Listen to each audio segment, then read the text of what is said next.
स्वागत है दोस्तों आप लोगों का आपके अपने YouTube चैनल हिंदी मंथन पर। मैं रंजय सिंह आप लोगों का तहे दिल से स्वागत, अभिनंदन और वंदन करता हूं।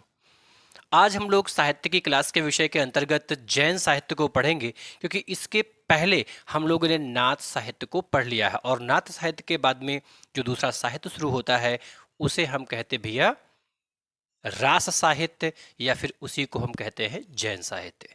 ये जो जैन साहित्य आप देख रहे हैं, जैन साहित्य का उपनाम क्या है? रास साहित्य। क्यों? क्योंकि जैन साहित्य में ही रासो ग्रंथ नहीं, रास ग्रंथ लिखे गए। एक रासो है और एक रास है, दोनों में अंतर समझ लीजिएगा। जो रास ग्रंथ लिखे गए वो जैन साहित्य में लिखे गए, और यही रास ग्रंथ जो वीर रस में लिखे गए वही बाद में रासो बन गए। क्या बन गए भैया? रासो काव्य बन गए।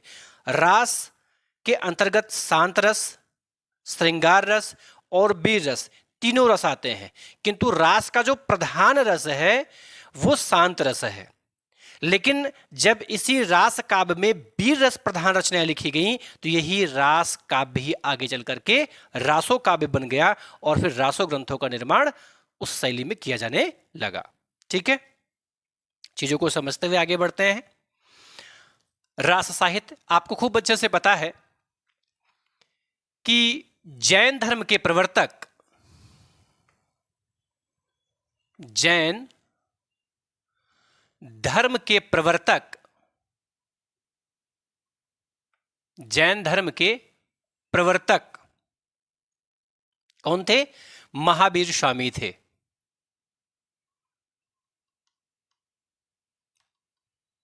महावीर स्वामी थे।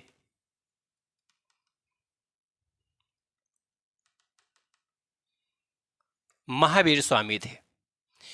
ये जो महावीर स्वामी थे, इनके जो परवर्ती काव्य थे, जिनको इनके जो परवर्ती आचार्य थे, उन परवर्ती आचार्य मतलब महावीर स्वामी के बाद में जो और लोग आए, उन्होंने इस जैन धर्म के प्रचार प्रसार हेतु जिस साहित्य का निर्माण किया उसी को ही हम जैन साहित्य कहते हैं। लिखेंगे हम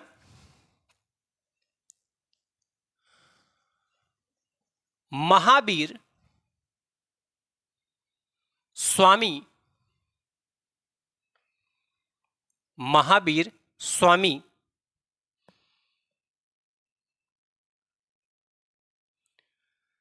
ने अपने धर्म के प्रचार प्रसार के लिए, महावीर स्वामी ने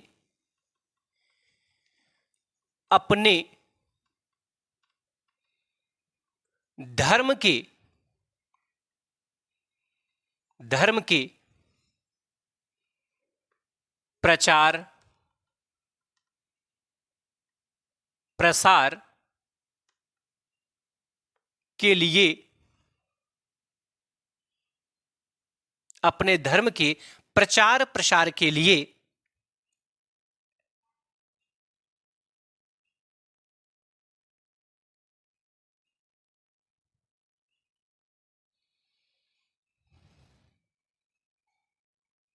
वर्तमान जनभाषा,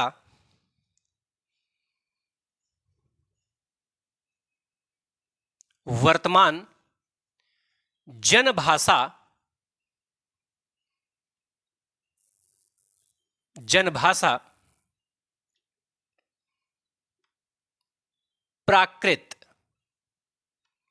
जिसे हम अर्धमागधी के नाम से भी जानते हैं,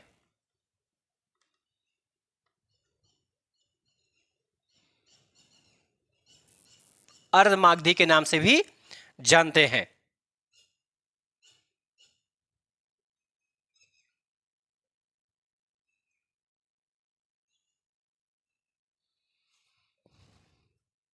जनभाषा, प्रकृत भाषा, अर्धमागधी को अपना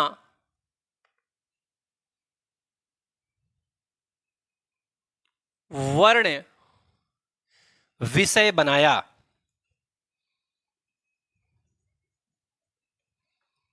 वर्ण विषय बनाया। मतलब आपको ये तो पता है कि जो जैन धर्म था, जैन धर्म, उस जैन धर्म के जो प्रवर्तक माने जाते हैं, प्रमुख प्रवर्तक माने जाते हैं वो महावीर स्वामी माने जाते हैं। और यही महावीर स्वामी, जो महावीर स्वामी जी थे, महावीर स्वामी जी ने अपने धर्म, अब इनका धर्म क्या था भैया, तो इनका धर्म जैन धर्म था। कौन सा? जैन धर्म। वो जैन धर्म के प्रचार प्रसार के लिए वर्तमान जो जन भाषा उस समय चल रही थी, जिसे हम प्रकृत भाषा या अर्धमागधी भाषा के नाम से जानते हैं, उसको ही उन्होंने अपना वर्ण विषय बनाया।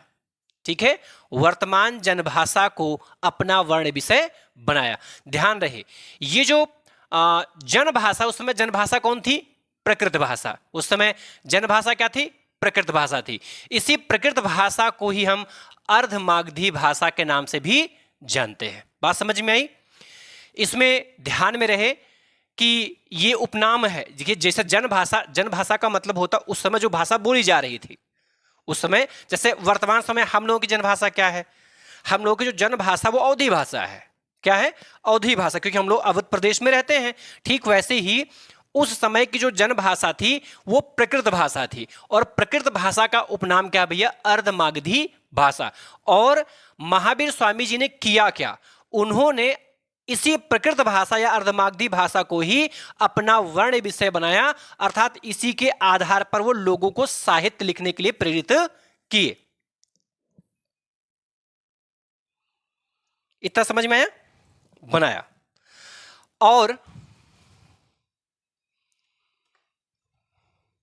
और अपने परवर्ती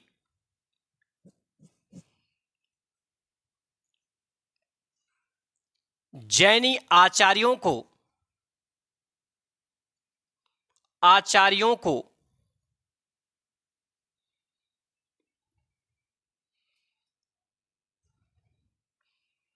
साहित्य निर्माण के लिए प्रेरित किया।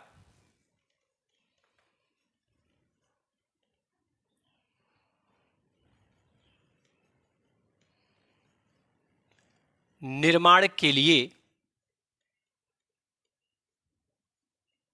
प्रेरित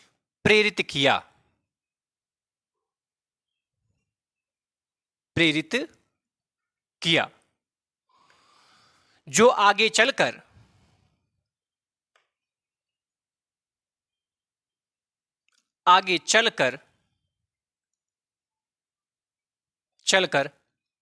जैन साहित्य कहलाया। जैन साहित्य कहलाया। अब इसमें समझने का विषय वस्तु क्या है? आपसे पूछा जाए जैन धर्म के प्रवर्तक कौन माने जाते हैं, तो महावीर स्वामी माने जाते हैं। महावीर स्वामी ने अपने जैन धर्म के प्रचार प्रसार के लिए जन भाषा, प्रकृत या अर्धमागधी भाषा को अपना वर्ण विषय बनाया, और अपने परवर्ती मतलब बाद वाले जो जैनी आचार्य थे, उन जैनी आचार्यों को उन्होंने साहित्य निर्माण के लिए प्रेरित किया। किसके लिए? साहित्य निर्माण के लिए प्रेरित किया। अब ये साहित्य निर्माण करवाने का मुख्य कारण जो था वो इस जैन धर्म का प्रचार और प्रसार करना था। तो जाहिर सी बात है इसमें साहित्य के तत्व तो बहुत ज्यादा नहीं थे, किंतु विभिन्न आचार्यों के द्वारा इसका लेखन कार्य किया गया, इसलिए उनकी जो वर्ण विषय थी उसमें कुछ साहित्य के पुट दिखाई पड़े। इसीलिए इसे बाद में चल करके क्या कहा गया भैया? जैन साहित्य कह दिया गया। क्या कह दिया गया? जैन साहित्य कह दिया गया। बात समझ में आई? यहां तक की बात समझ में आई? अगर आपसे पूछा भाई जैन साहित्य किसे कहते हैं, तो आप इतना कह सकते हैं कि महावीर स्वामी ने अपने परवर्ती जो आचार्य थे, महावीर स्वामी ने अपने परवर्ती आचार्यों को प्रेरित करके जिस साहित्य का निर्माण करवाया वही आगे चल करके जैन साहित्य के नाम से जाना जाने लगा। आप इतना बड़ा नहीं याद कर सकते हैं तो आप दूसरे शब्दों में लिख लें। दूसरे शब्दों में महावीर स्वामी के परवर्ती आचार्यों द्वारा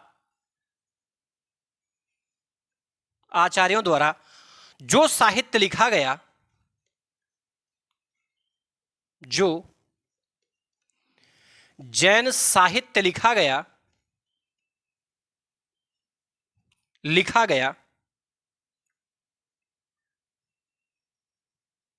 या जो साहित्य लिखा गया, तब ज्यादा स्पष्ट होगा। जो साहित्य लिखा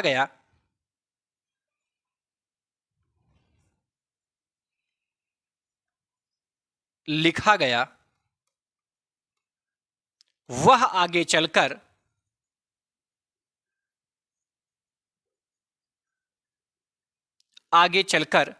जैन साहित्य कहलाया।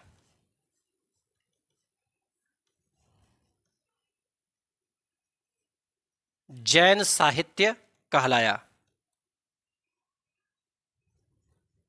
आप कुछ समझ में आया आपके? यहां तक की बात समझ में आई आपको कि नहीं आई? पहले ये बताएं। आ गया समझ में ना?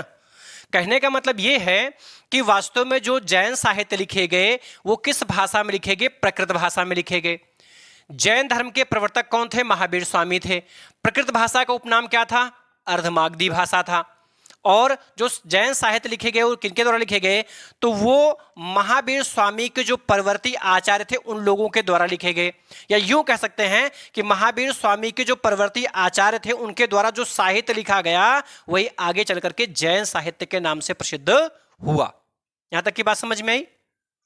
यहां तक की बात समझ पाए आप? चलिए, अगर अभी भी नहीं समझ में आ रहा है तो मैं इसे और आसान शब्दों में लिखने की कोशिश करता हूं। यही सारी चीजें जो मैंने जो विस्तारित रूप में लिखा है उसी को मैं और आसान भाषा में लिखता हूं कि इसमें कौन कौन से मुख्य तत्व ऐसे हैं जो आपको याद करने हैं। ठीक है, पहले लेकिन इसका स्क्रीनशॉट ले लीजिए, चीजें एकदम सही हैं।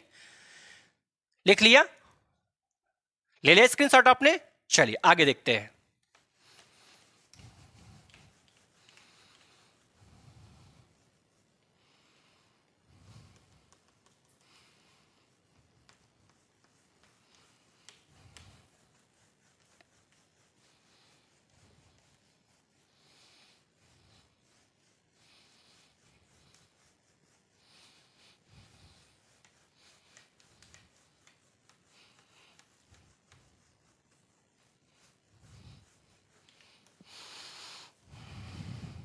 आगे लिख लेंगे जैन धर्म के प्रवर्तक महावीर स्वामी थे। यहां तक तो इतना तो समझ में आया ही होगा। आगे, जैन साहित्य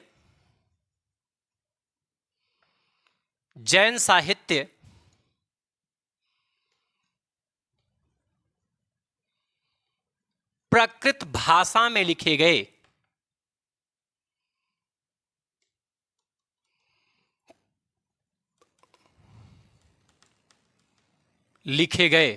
इतना समझ में आया? आगे, प्राकृत भाषा को ही जनभाषा या अर्धमागधी भाषा कहा गया। या ऐसे नहीं, थोड़ा सा और चेंज कर दे इसको, जन भाषा को ही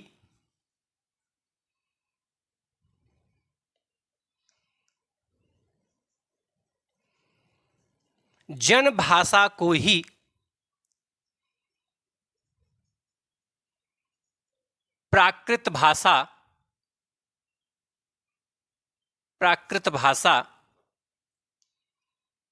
या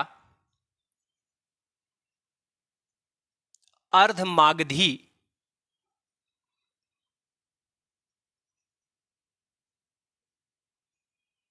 भाषा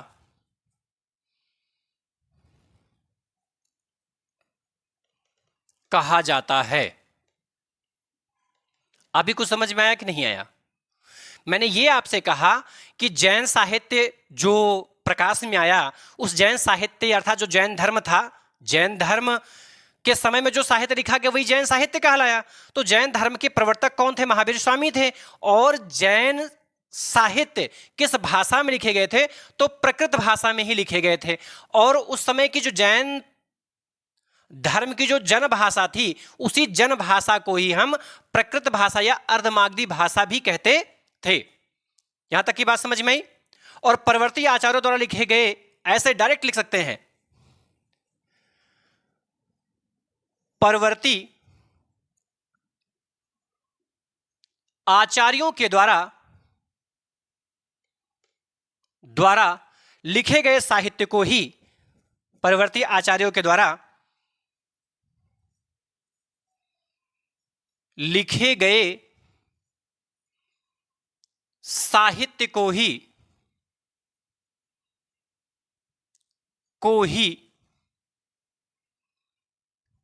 आगे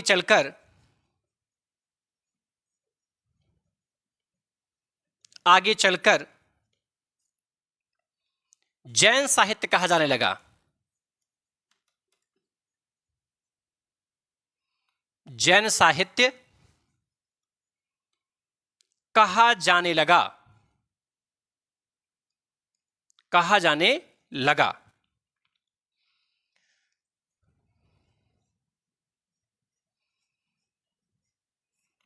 जैन साहित्य में ही रास काव्य लिखे गए।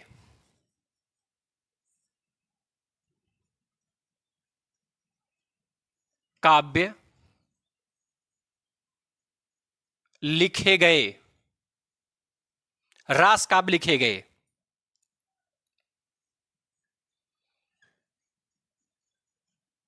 रास काव्यों की या रास काव्यों का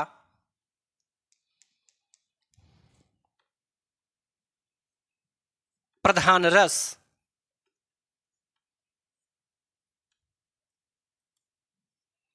शांत रस था।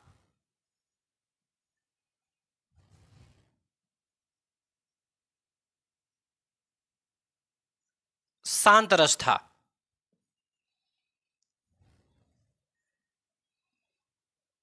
तथा रास काव्यों में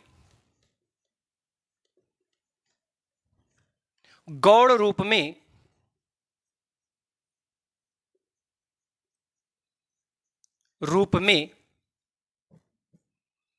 श्रृंगार व वीर रस भी आए।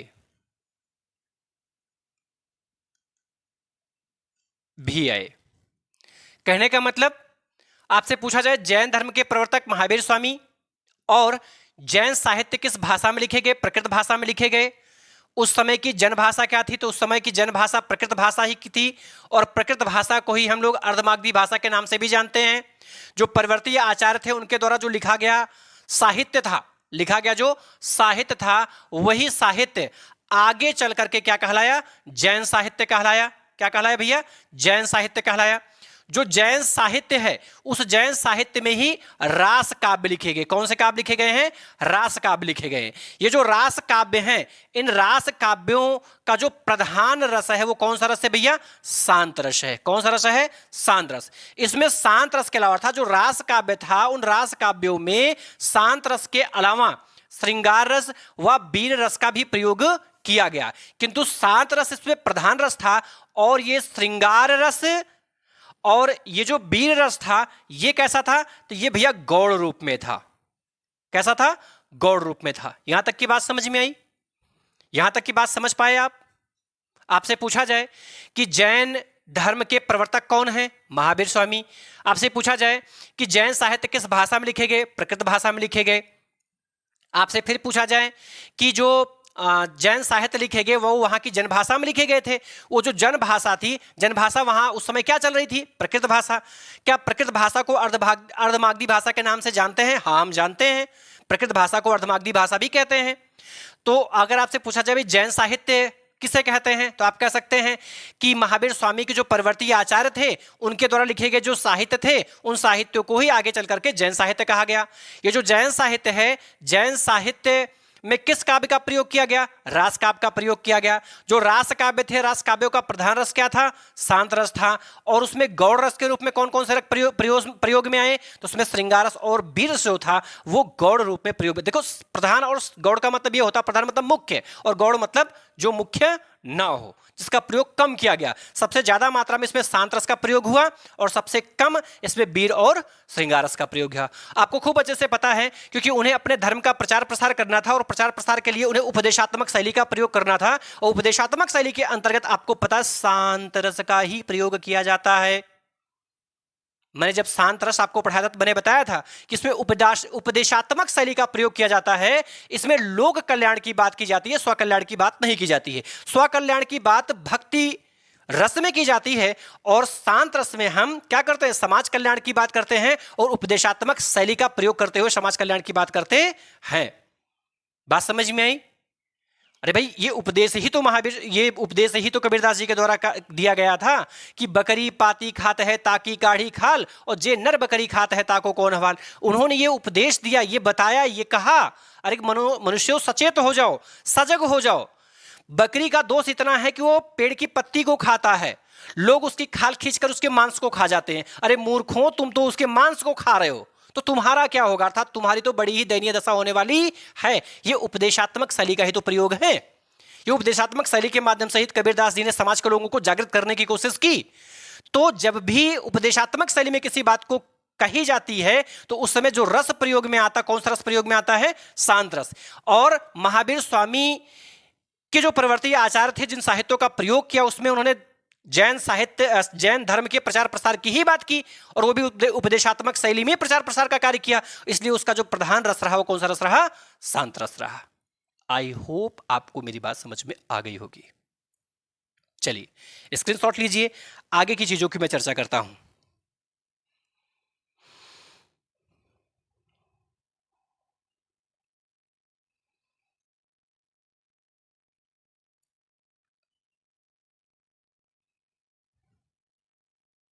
चलिए अब इस रास के विषय में थोड़ा सा जानते हैं। रास क्या है?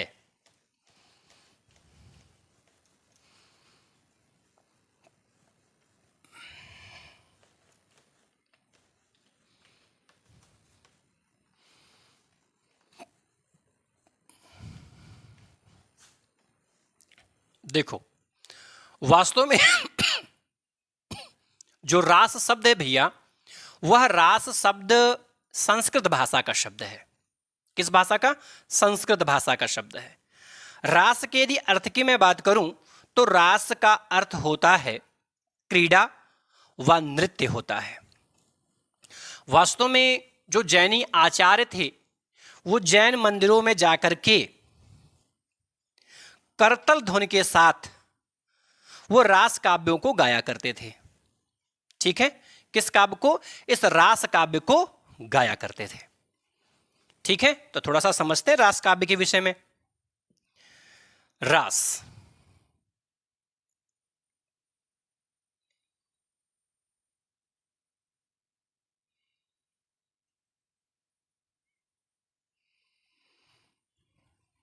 रास रास संस्कृत भाषा का शब्द है। रास संस्कृत भाषा का शब्द है, भाषा का शब्द है। संस्कृत भाषा का शब्द है।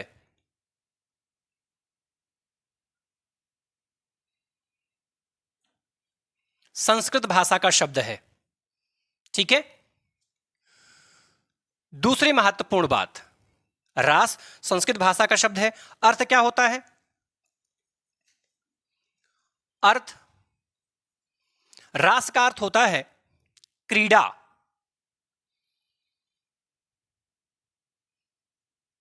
क्रीड़ा व नृत्य। ये जो रास काव्य है, इस रास काव्यों का प्रयोग कब और कहां कैसे होता था? तो ध्यान से समझिए।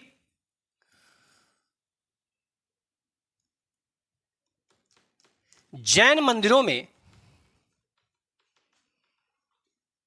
जैन मंदिरों में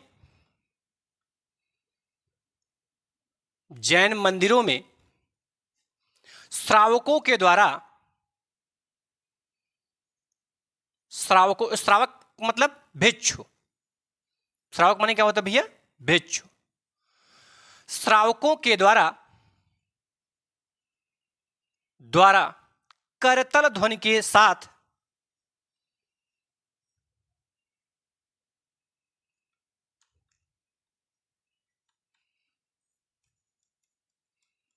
करतल ध्वनि, ये करतल ध्वनि का मतलब क्या होता है भैया? ताली।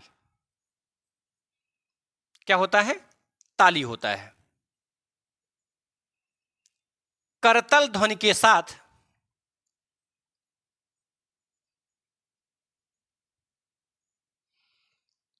रास गायन किया जाता था। रास गायन किया जाता था। रास गायन किया जाता था। दूसरी महत्वपूर्ण बात, ये जो रास है, रास में हम लोग शांत रस का प्रयोग करते हैं, और जब यही रास काव्य में वीर रस का प्रयोग किया जाने लगा तो यही रास आगे चल करके क्या बन गया? रासो काव्य बन गया।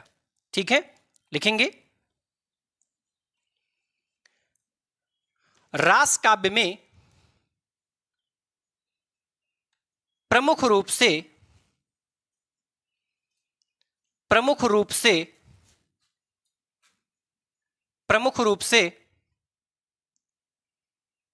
शांत रस का प्रयोग किया जाता है।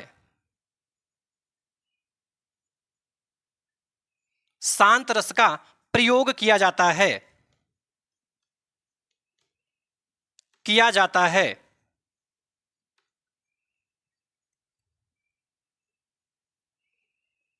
प्रयोग किया जाता है। आगे नोट में इस बात को लिखेंगे हम।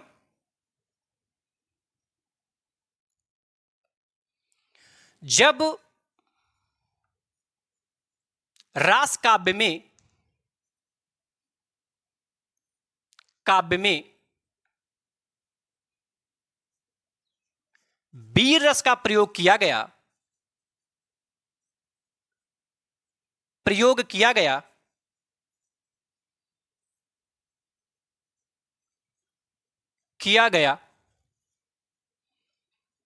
तो यही आगे चलकर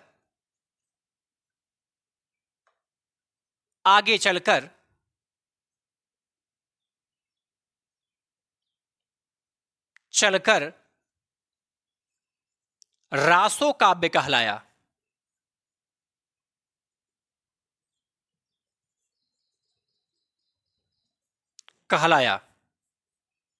बात समझ में आई आपके?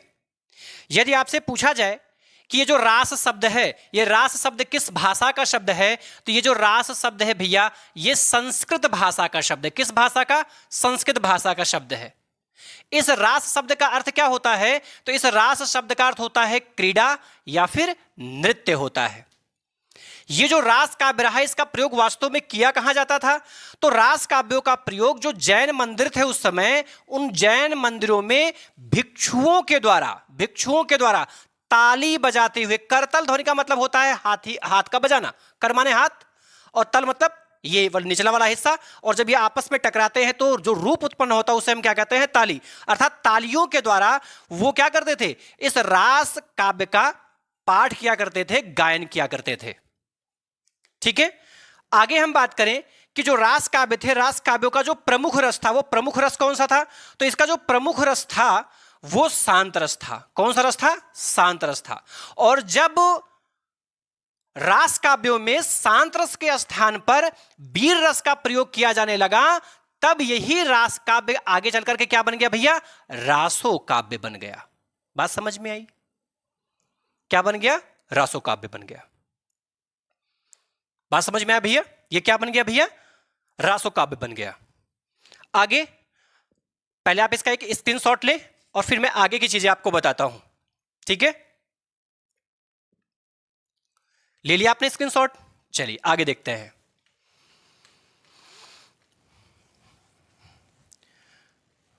वास्तव में ये जो जैन साहित्य लिखा गया, इस जैन साहित्य के अंतर्गत कौन कौन लोग आते हैं, पहले वो हम समझ लेते हैं।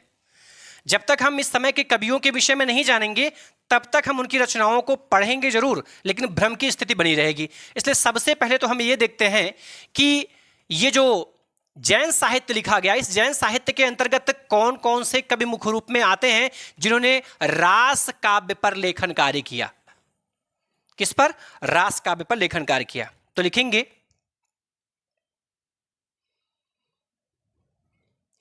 प्रमुख कवि, प्रमुख कवि।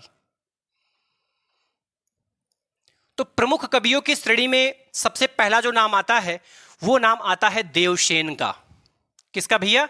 देवसेन का। देवसेन, इनकी ही रचना श्रावकाचार है, जिसमें श्रावक धर्म की विवेचना की गई है, जो कि हिंदी की पहली रचना मानी जाती है। क्या मानी जाती है भैया? हिंदी की पहली रचना मानी जाती है। उसके बाद में है शालिभद्र सूरि। शाली भद्र सूरि। शालिभद्र सूरि के बाद में नाम आता है आशगु का। आशगु के बाद में आते हैं जैनी आचार्य हेमचंद्र। जैनी आचार्य हेमचंद्र।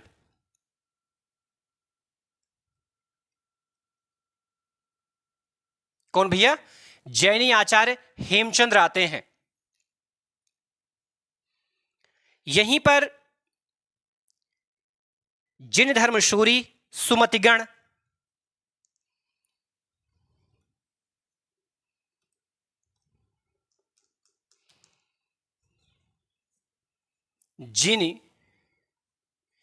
जिन धर्म सूरी, सुमतिगण,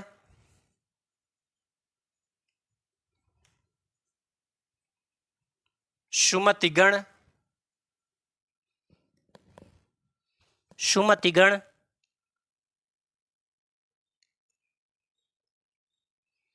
विजयसेन सूरि,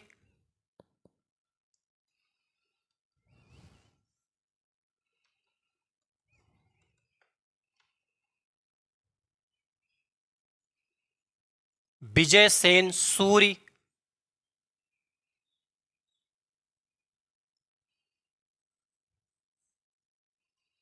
अगले नंबर पर आते हैं सोमप्रभु सूरि,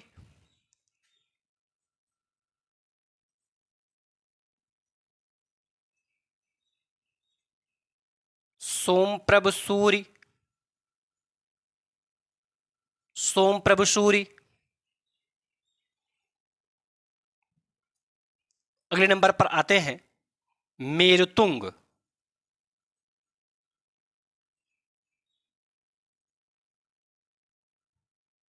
मेरुतुंग कौन आते भैया? मेरुतुंग आते हैं। तो ये लोग जैन साहित्य से संदर्भित लोग हैं। कौन कौन लोग हैं? तो देवसेन, शालिभद्र सूरि, आशगु, जैनी आचार्य हेमचंद्र, जिन धर्म सूरि, सुमतिगण, विजयसेन सूरि, सोमप्रभु सूरि और मेरुतुंग। कौन आते भैया? मेरुतुंग आते हैं।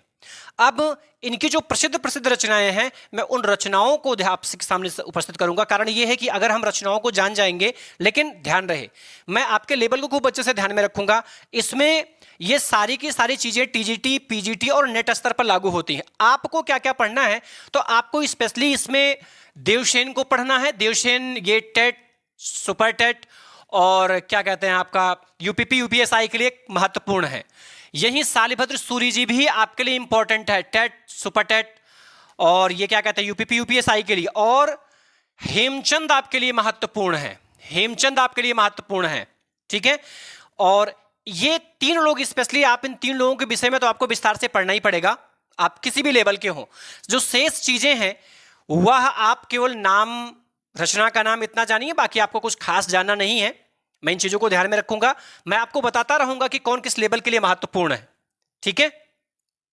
चलिए, ये आपने स्क्रीनशॉट ले लिया भैया। अब हम सबसे पहले देखेंगे देवसेन जी के विषय में।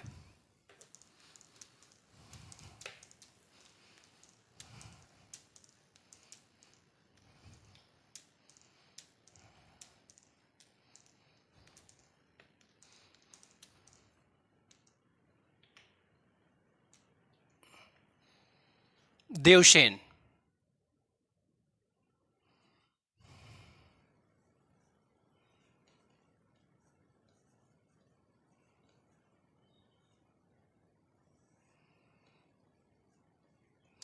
देवसेन की सबसे खास बात यह थी भैया कि वास्तव में जो देवसेन थे ये उच्च कोटि के कवि एवं चिंतक थे।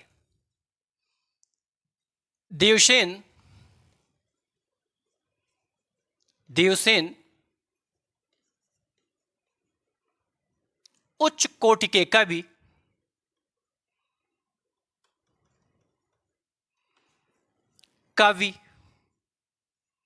एवं चिंतक थे। रचना या रचनाएं, इनकी जो पहली रचना है, जो सबसे ज्यादा महत्वपूर्ण है, उस रचना का नाम है श्रावकाचार। क्या भैया? श्रावकाचार। इस श्रावकाचार की बहुत विशेषताएं हैं जो पेपर के दृष्टिकोण से बहुत ज्यादा महत्वपूर्ण हो जाती है। इसमें पहली ही विशेषता यह है कि यह हिंदी साहित्य का या हिंदी की प्रथम रचना मानी जाती है। यह ऐसे डायरेक्ट, यह हिंदी की प्रथम रचना मानी जाती है।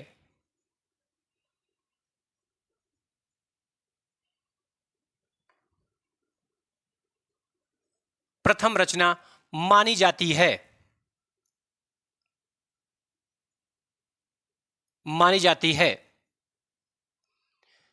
धर्म, ये किस धर्म पर आधारित है? तो श्रावक धर्म पर आधारित है। श्रावक धर्म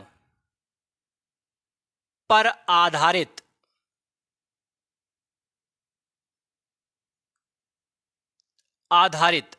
श्रावक माने क्या होता है? तो श्रावक का अर्थ होता है भिक्षु। क्या अर्थ होता है भैया? भिक्षु।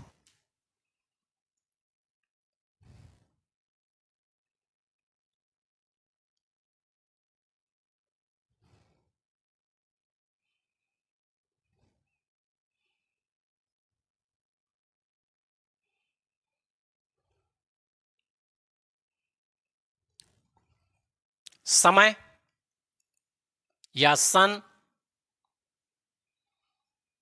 933 ईस्वी। छंद, इसमें किस छंद का प्रयोग किया गया था? दोहा छंद। दोहा छंद। कुल दोहों की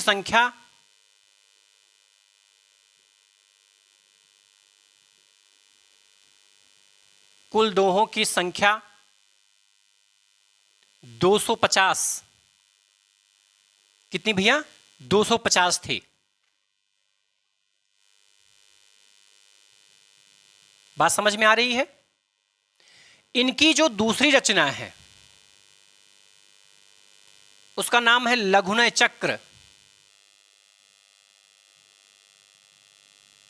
लघुनय चक्र।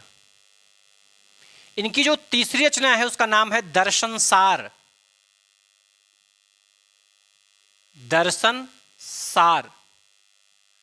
इनकी जो चौथी रचना है उसका नाम है दव्य शहाव प्रयास। दव्य सहाव पयास। क्या भैया? दव्य सहाव पयास।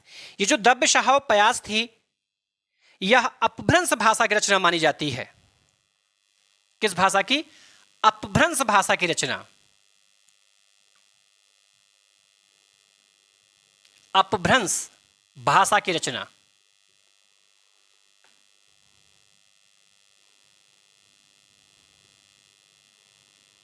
अपभ्रंश भाषा की रचना। बात समझ में आई? आपसे पूछा जाए कि देवसेन का संबंध किस साहित्य से है, तो देवसेन का संबंध जैन साहित्य से है। देवसेन कौन थे? तो देवसेन एक उच्च कोटि के कवि और क्या थे भैया? चिंतक थे। चिंतक थे। इनकी कुल रचनाएं कितनी हैं? तो इनकी कुल रचनाएं 4 हैं। कितनी हैं? 4 हैं। पहली रचना श्रावकाचार। पहली रचना क्या भैया? श्रावकाचार है। श्रावकाचार, ये श्रावकाचार यार आपसे पूछ लिया जाए भाई श्रावकाचार क्या है, तो श्रावकाचार हिंदी की प्रथम रचना है। क्या भैया? हिंदी की प्रथम रचना। ये प्रश्न पलट के भी आपसे पूछ सकता है, हिंदी की प्रथम रचना कौन सी है? तो हिंदी की प्रथम रचना श्रावकाचार है। क्या है? श्रावकाचार है। श्रावकाचार रचना में किस धर्म के विषय में चर्चा की गई है? तो श्रावक धर्म के विषय में चर्चा की गई है कि वास्तव में जो भिक्षुओं का जीवन होता है, उनका जो जीवन चरित्र होता है, उनका जो कार्य होता है, उनका जो रहन सहन, खान पान, उठना बैठना, इन सारी क्रियाओं के विषय में इस श्रावकाचार ग्रंथ के अंतर्गत लिखा गया है। उनके नियम सिद्धांत लिखे गए हैं, कायदे कानून लिखे गए हैं। ये जो श्रावकाचार रचना है, श्रावकाचार रचना कब लिखी गई? तो 933 ईस्वी में लिखी गई। ये श्रावकाचार किस छंद में लिखा गया है? तो श्रावकाचार दोहा छंद में लिखा गया है। श्रावकाचार में कुल दोहों की संख्या कितनी है? तो दोहों की संख्या 250 है। कितनी भैया? 250 है। इनकी दूसरी रचना का नाम क्या है? इनकी दूसरी रचना का नाम है लघुनय चक्र, और तीसरी रचना का नाम दर्शनसार, और चौथी रचना का नाम दव्य सहाव पयास है। क्या भैया? दव्य सहाव पयास है। बात समझ में आ गई? चलिए, लिख लिया आपने ना इसको? ले लिया स्क्रीनशॉट इसका? चलिए आगे देखते हैं। अगले नंबर पर जो नाम आता है वो नाम है शालिभद्र सूरि का। किसका भैया? शालिभद्र सूरि का।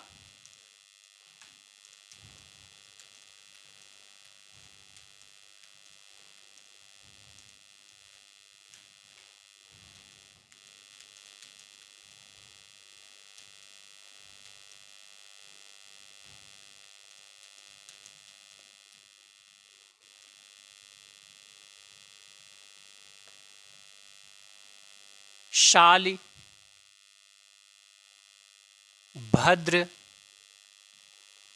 सूरि। शालिभद्र सूरि। अब ये शालिभद्र सूरि के विषय में कुछ महत्वपूर्ण चीजें। पहली महत्वपूर्ण बात यह है भैया कि हिंदी का प्रथम ऐतिहासिक रास ग्रंथ शालिभद्र सूरि जी के द्वारा ही लिखा गया था 1352 ईस्वी में। नाम क्या था उसका? पंच पांडव चरितरास। ठीक है। हिंदी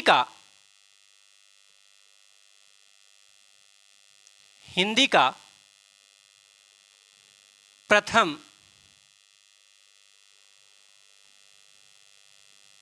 ऐतिहासिक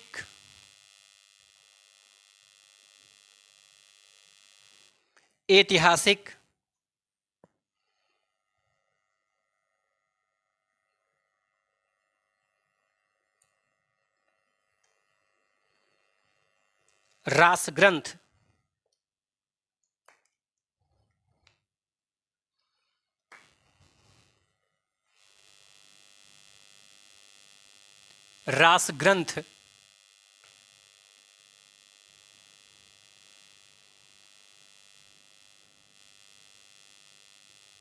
वन 1352 ईस्वी में शालिभद्र सूरि के द्वारा लिखा गया। शालिभद्र सूर्य के द्वारा उस रचना का नाम क्या था? पंच पांडव चरित रास लिखा गया।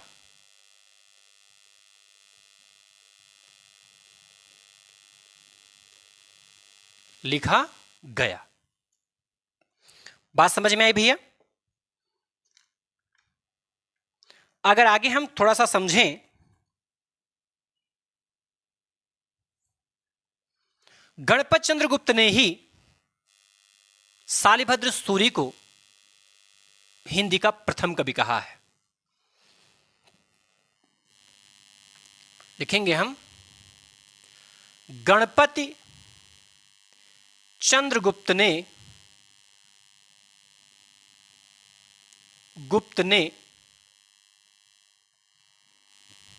शालिभद्र सूरी को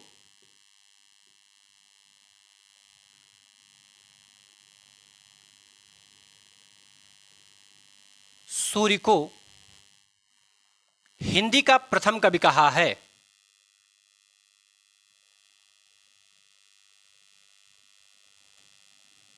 हिंदी का प्रथम कवि कहा है।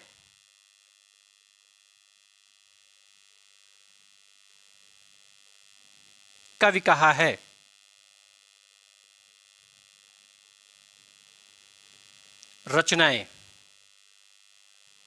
तो इनकी प्रसिद्ध दो रचनाएं हैं।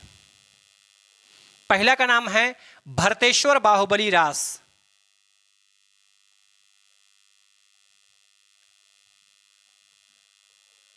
भरतेश्वर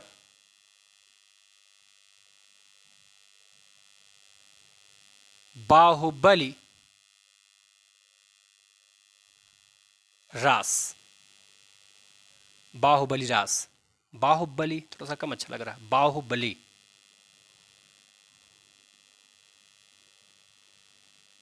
बाहुबली रास। और दूसरी रचना थी इनकी भैया बुद्धिरास।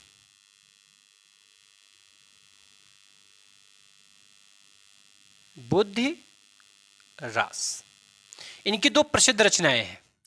इसमें जो भरतेश्वर बाहुबली रास है, इनकी बड़ी प्रसिद्ध रचनाओं की श्रेणी में आती है, जिसमें राजा भरतेश्वर और राजा बाहुबली इन दोनों के युद्धों का बड़ी सजीवता के साथ चित्रण किया गया है। यह एक वीर काव्य की श्रेणी में आता है। कौन सा? यह भरतेश्वर बाहुबली रास। बात समझ में आई? आपसे पूछा जाए कि जो ये भरतेश्वर बाहुबली रास हैं, ये किस साहित्य से जुड़े हुए हैं, तो ये जैन साहित्य से जुड़े हुए व्यक्ति माने जाते हैं। इनकी खास बात क्या है? तो हिंदी का जो प्रथम ऐतिहासिक रास ग्रंथ लिखा गया है, जो कि कब लिखा गया है? तो 1352 ईस्वी में। वह किसके द्वारा लिखा गया? तो वह शालिभद्र सूरी जी के द्वारा लिखा गया। उसका नाम क्या है? तो उसका नाम है पंच पांडव चरित रास। दूसरी महत्वपूर्ण बात क्या है कि गणपत चंद्र गुप्त ने शालिभद्र सूरी को ही हिंदी का प्रथम कवि कहा है। हिंदी का प्रथम कवि कहा है। और यही प्रश्न अभी हाल ही में हुए पेपर, जेल वार्डन वाले पेपर में यह प्रश्न पूछा गया था कि गणपत चंद्रगुप्त ने हिंदी का प्रथम कवि किसे माना है? शालिभद्र सूरी को माना है। आपसे पूछा जाए कि शालिभद्र सूरी की रचनाएं कौन कौन सी हैं, तो उनकी पहली रचना है भरतेश्वर बाहुबली रास और दूसरी रचना है बुद्धिरास। क्या भैया? बुद्धिरास। बात समझ में आई? चलिए अगले क्रम में हम लोग चलते हैं।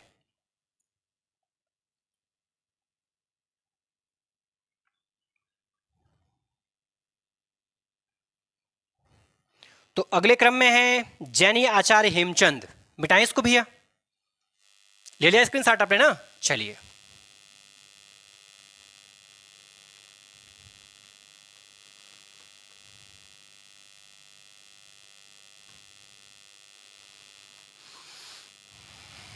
जैनी आचार्य हेमचंद्र।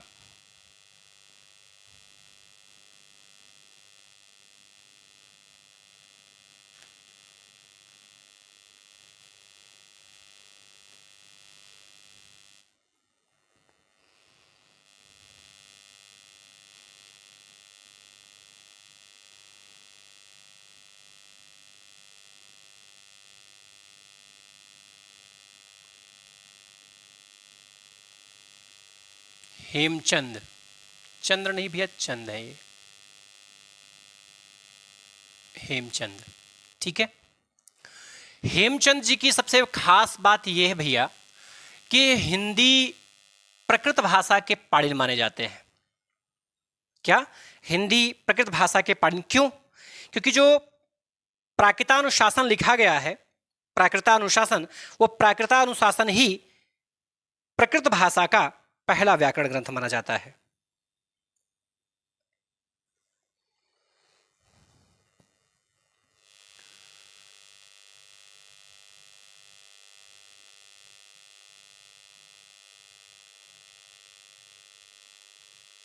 प्राकृताभास,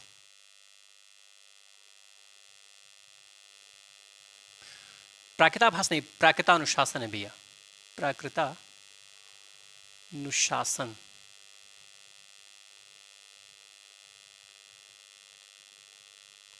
प्राकृतानुशासन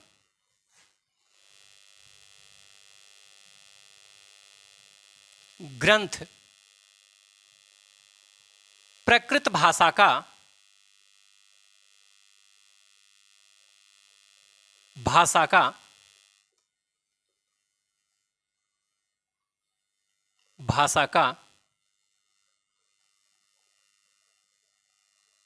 प्रथम व्याकरण ग्रंथ है।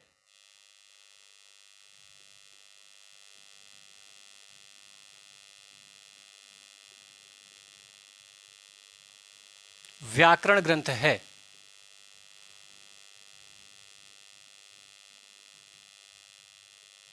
इसी ग्रंथ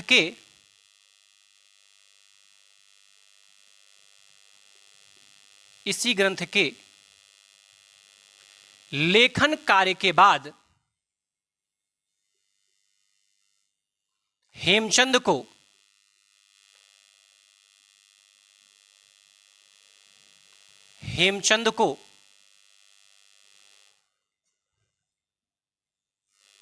प्राकृत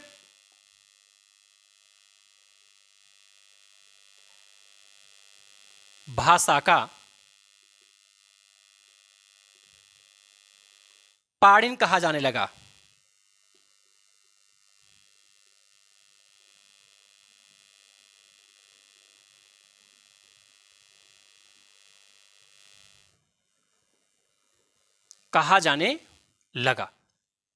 अब ध्यान से समझिए, ये जो पाणिनि की उपाधि हेमचंद्र को प्राप्त हुई, उसका कारण ये रहा, आपको पता है कि हिंदी का संस्कृत भाषा का जो पहला व्याकरण ग्रंथ है वो किसके द्वारा लिखा गया था? पाणिनि के द्वारा, पाणिनि जी के द्वारा लिखा गया था। तो संस्कृत साहित्य में या संस्कृत भाषा में संस्कृत के व्याकरण को लिखने पर जो ख्याति और प्रसिद्धि पाणिनि जी को प्राप्त हुई, ठीक वही ख्याति और प्रसिद्धि हेमचंद को प्रकृत भाषा में प्राकृतानुशासन के लिखने के बाद में प्राप्त हुई थी। इसलिए लोगों ने इन्हें प्रकृत भाषा का पाणिनि कहा। क्या कहा भैया? प्रकृत भाषा का पाणिनि कहा। वैसे इनकी जो प्रसिद्ध रचनाएं हैं उसमें पहली रचना प्राकृतानुशासन, रचनाएं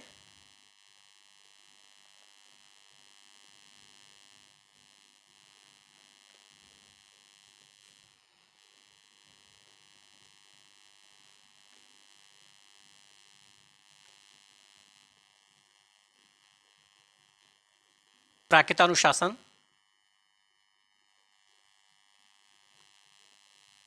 दूसरी रचना का नाम है शब्दानुशासन,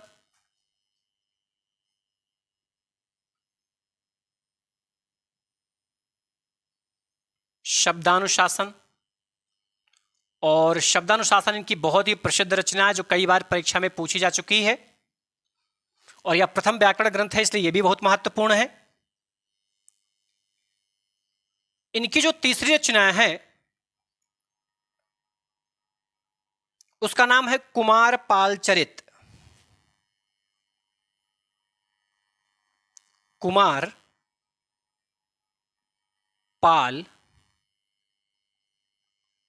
चरित। इनकी जो चौथी रचना है उसका नाम है छंदोनुशासन।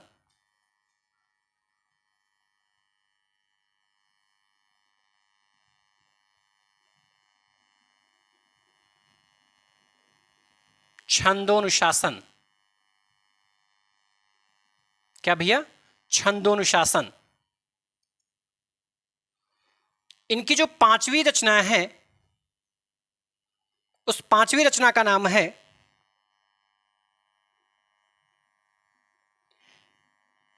देसी नाम माला कोश। देसी नाम माला कोश। और छठी और अंतिम रचना, छठी और अंतिम रचना, इसका नाम है भैया त्रिसृष्टि सलाका।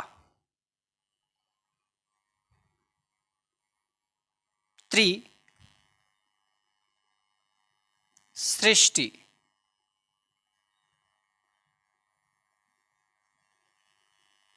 सलाका।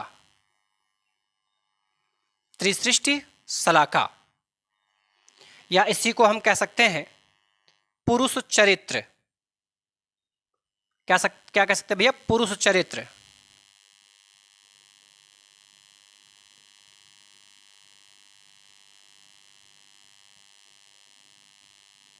पुरुष चरित्र कहते हैं। बात समझ में आ गई?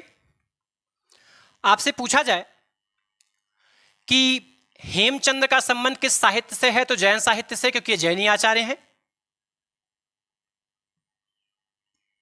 हेमचंद को उनकी किस रचना के बाद उन्हें पाणिन कहा गया, प्राकृत भाषा का पाणिन कहा गया? तो वो प्राकृतानुशासन है। अगर आपसे पूछा जाए कि प्राकृत भाषा का पाणिन किसे कहा जाता है, तो प्राकृत भाषा का पाणिन किसे कहा जाता है? हेमचंद को कहा जाता है। किसे भैया? हेमचंद को कहा जाता है। हेमचंद की प्रसिद्ध रचनाएं कौन कौन सी हैं? प्राकृतानुशासन, शब्दानुशासन, छंदोनुशासन, कुमारपाल चरित। ये बड़ा फेमस रचना है कुमारपाल चरित, लेकिन यह अभी तक पीजीटी में पूछा गया, बस टीजीटी में नहीं पूछा गया, पीजीटी में पूछा गया है। देसी माला कोश, देशी नाम माला कोश कभी किसी परीक्षा में नहीं पूछा आज तक। और त्रिसृष्टि सलाका, ये पुरुष चरित्र, यह भी आज तक किसी परीक्षा में नहीं पूछा गया है। अभी तक की जो परीक्षा में पूछा गया है इंपॉर्टेंट में, वो प्राकृतानुशासन है, शब्दानुशासन है और कुमारपाल चरित। ये तीन इनकी प्रसिद्ध रचनाएं हैं जो विभिन्न परीक्षाओं में पूछी जा चुकी हैं। ठीक है, आपको स्पेशली बस इन्हीं तीन पर ध्यान देना है, शेष इंपॉर्टेंट रचनाएं नहीं है। हाँ, लेकिन बड़ी परीक्षाओं के लिए इंपॉर्टेंट हो सकती हैं जब क्रम के मिलाने की बात होती है नेट स्तर पर। ठीक है, चलिए आगे अगले नंबर पर नाम आता है आशगु कवि का। इनकी रचना है चंदन बाला रास। मिटाए भैया इसको। चलिए,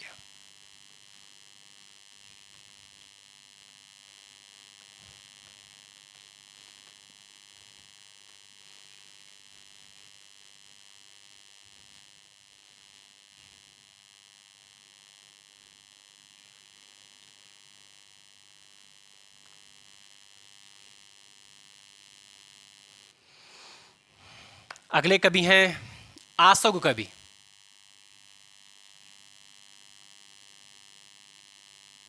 आशगु,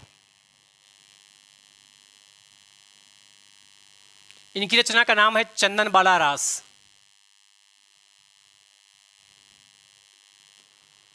चंदन बाला रास। ये जो चंदन बाला रास है उसमें चंदन बाला नाम की एक जैन श्राविका है, जैन भिक्षुणी है, उसी के विषय में, इसमें उसके चरित्र के विषय में लिखा गया है कि उसने अपने सतीत्व की रक्षा किस तरीके से की, अपने मान को भंग होने से कैसे बचाया, उन सारी चीज़ों को इसमें बड़े ही विस्तृत रूप में लिखा गया है, और फिर उसका उत्कर्ष कैसे होता है, उसकी ख्याति और प्रसिद्धि कैसे बढ़ती है, उसके विषय में लिखा गया है। तो आप एक शब्द में लिख सकते हैं, इसमें जैनी श्राविका चंदनबाला रास के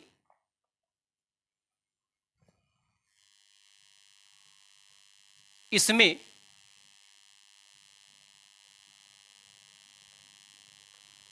जैनी श्राविका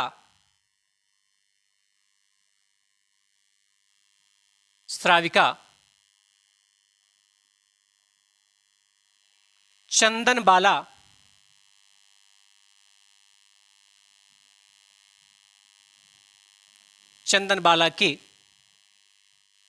ब्रह्मचर्य, सतित्व,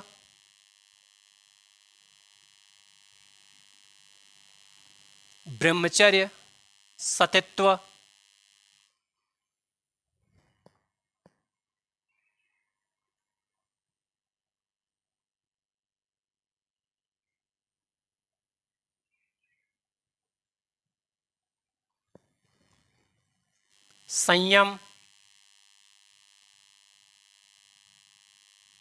एवं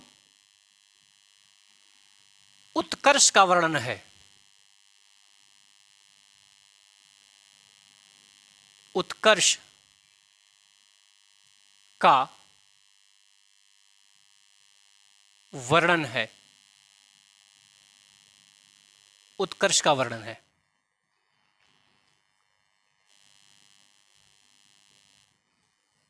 अगले नंबर पर नाम आता है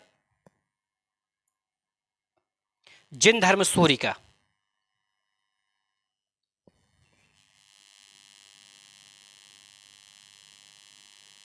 जिन धर्म सूर्य, जिन धर्म सूर्य, स्थूल भद्ररास, स्थूल भद्र रास। क्या लिखा गया भैया इनके द्वारा? स्थूल भद्र रास।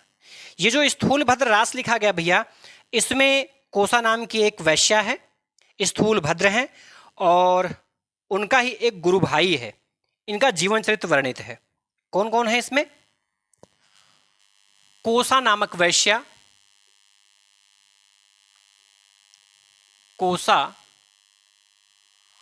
नामक वैश्या,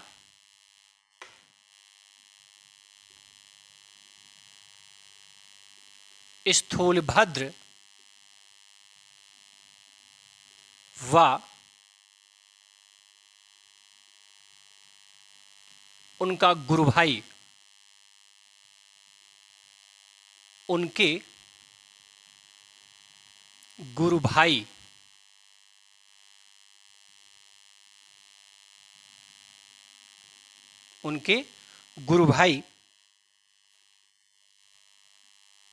का जीवन चरित्र वर्णित है।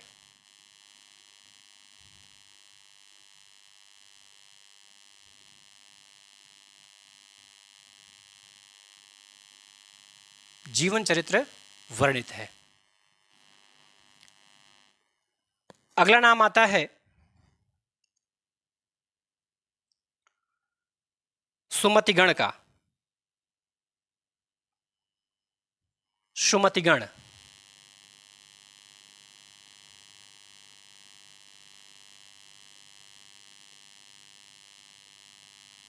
इनकी रचना का नाम है नेमिनाथ रास। नेमिनाथ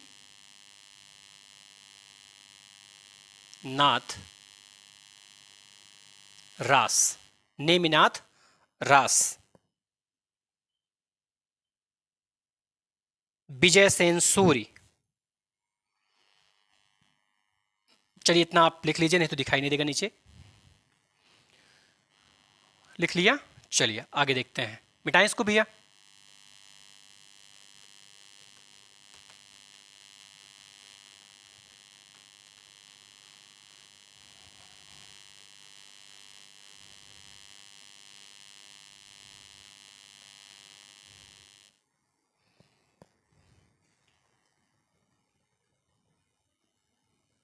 विजय सेन सूरी।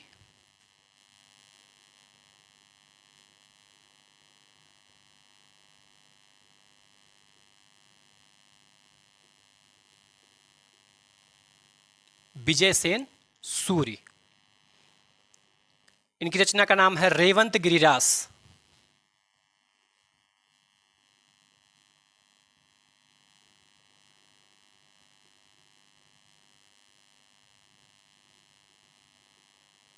रेवंत गिरिरास। अगले नंबर पर नाम है सोम प्रभु सूरी का।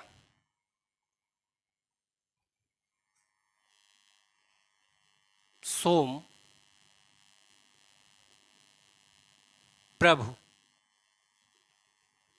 सूरी। इनकी रचना का नाम है कुमार पाल प्रतिबोध।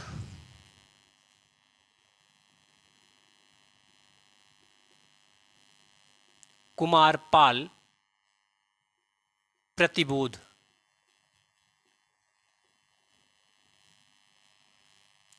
अगले नंबर पर नाम आता है मेरुतुंग का।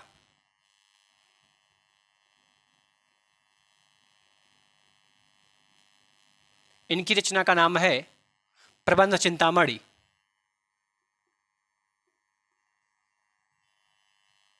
प्रबंध चिंतामणि। प्रबंध चिंतामणि।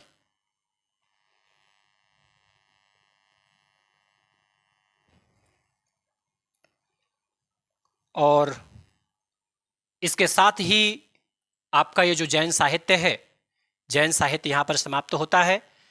और जैन साहित्य की समाप्ति के बाद में कल हम लोग पढ़ेंगे रासो साहित्य। क्या पढ़ेंगे भैया? रासो साहित्य। मैं अपनी वाणी को यहीं पर विराम देता हूँ, किंतु जाने से पहले मैं आपसे निवेदन करना चाहूँगा कि कृपया इस चैनल को लाइक सब्सक्राइब जरूर करें। साथ ही साथ इस वीडियो को भी लाइक करें। यदि वीडियो पे कोई सुझाव देना है तो सुझाव दें, कुछ प्रश्न पूछने हैं तो प्रश्न भी पूछें, अर्थात कमेंट जरूर करें। और कमेंट के साथ साथ इस वीडियो को ज़्यादा से ज़्यादा लोगों के पास में शेयर करें, जिससे कि उनको भी इसका लाभ मिल सके। धन्यवाद।